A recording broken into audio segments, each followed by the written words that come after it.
নমস্কার, পাকবিচিত্রা সকলকে স্বাগত জানিয়ে আমি আজ আপনাদের আরেকটি নতুন রেসিপি করে দেখাবো সয়াবিন আলুর কষার তরকারি।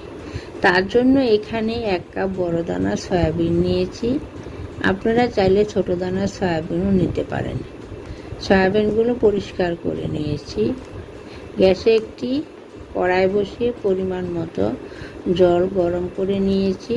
এখন সয়াবিন দিয়ে দিব, আর দিব অল্প পরিমাণে নুন দিয়ে সয়াবিন সিদ্ধ করলে রান্নার পর খেতে খুবই ভালো লাগে। এখন 5 থেকে 6 মিনিট সয়াবিনগুলো সিদ্ধ করে নেব। গ্যাস মিডিয়ামে রেখেছি। দেখুন সয়াবিন সিদ্ধ হয়ে গেছে।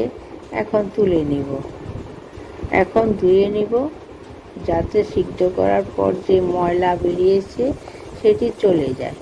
এখন হাতে চাপ দিয়ে জল বার করে নেব। দেখুন জল বার করা হয়ে গেছে। গ্যাসে একটি কড়াই বসিয়ে আলু ভাজার জন্য পরিমাণ মতো সরষের তেল দিয়ে গরম করে নিয়েছি। এখন আগে থেকে একটি মিডিয়াম সাইজের আলু ডুমো করে কেটে অল্প পরিমাণে নুন হলুদ দিয়ে 2 মিনিট ভাপিয়ে নিয়েছি। এখন অনবরত নেড়েচেড়ে আলুগুলো হালকা লাল করে ভেজে নেব। দেখুন ভাজা হয়ে গেছে। এখন তুলে নেব। একই তেলে সয়াবিনগুলো ভেজে নেব 5 মিনিট। অনবরত নাড়তে থাকতে হবে যাতে তলায় লেগে না যায়। দেখুন 5 মিনিট হয়ে গেছে। এখন তুলে নিব। কড়াই পরিষ্কার করে নিয়েছি। রান্নার জন্য পরিমাণ মতো সরষের তেল দিয়ে গরম করে নিয়েছি। এখন ফোড়নে দিব 4টি ছোট এলাচ, 2 টুকরো দারুচিনি, আর দিব 1 চামচের 1/2 চামচ সাদা গোটা জিরে। এখন ফোড়ন ভেজে নেব অনবরত নেড়েচেড়ে। দেখুন ফোড়ন ভাজা হয়ে গেছে। ফোড়ন থেকে সুন্দর একটা সুগন্ধ বেরোতে শুরু করেছে। এখন দিব 2টি মিডিয়াম সাইজের পেঁয়াজ কুচি অনবরত নেড়েচেড়ে হালকা লাল আর নরম করে ভেজে নিব। দেখুন পেঁয়াজ ভাজা হয়ে গেছে। এখন দিব 4 চামচের 1 চামচ আদা পেস্ট, 1 টেবিল চামচ পেঁয়াজ পেস্ট, 1 টেবিল চামচ রসুন পেস্ট, 1 টেবিল চামচ কাঁচা লঙ্কা পেস্ট, আর দিচ্ছি 4 চামচের 1/2 চামচ নুন। এখন সব কিছু একসঙ্গে কষিয়ে নেব 3 মিনিট। এ সময় গ্যাস লো টু মিডিয়ামে রেখেছি। আমার ভিডিওটি কেমন হলো কমেন্ট বক্সে অবশ্যই কমেন্ট করে জানাবেন। দেখুন কষানো হয়ে গেছে। এখন কিছু গুঁড়ো মশলা অ্যাড করে দেব। 1 টেবিল চামচ জিরে গুঁড়ো, 4 চামচের 1 চামচ ধনে গুঁড়ো, 4 চামচের 1/2 চামচ হলুদ গুঁড়ো, 4 চামচের 1 চামচের একটু কম কাশ্মীরি লঙ্কার গুঁড়ো।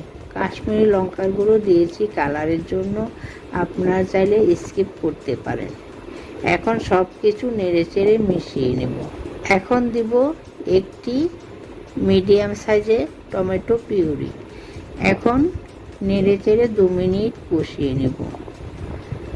2 মিনিট পর দিচ্ছি অল্প পরিমাণে জল। এখন অনবরত নেড়েচেড়ে কষিয়ে নেব আরও 3 মিনিট।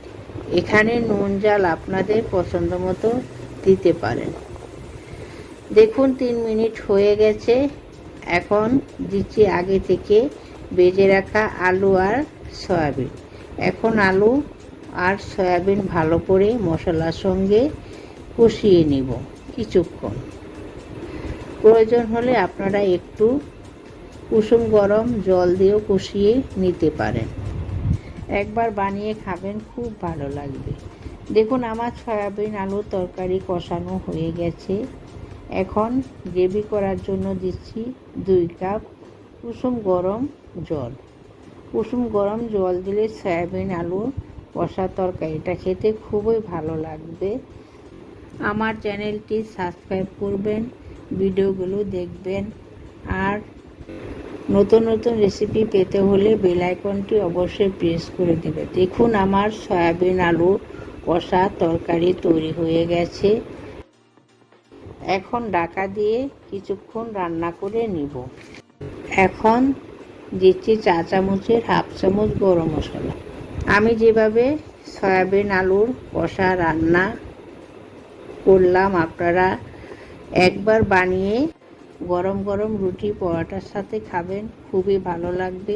ভিডিওটি দেখবেন, বেশি বেশি করে শেয়ার করবেন, পাশে থাকবেন। ধন্যবাদ।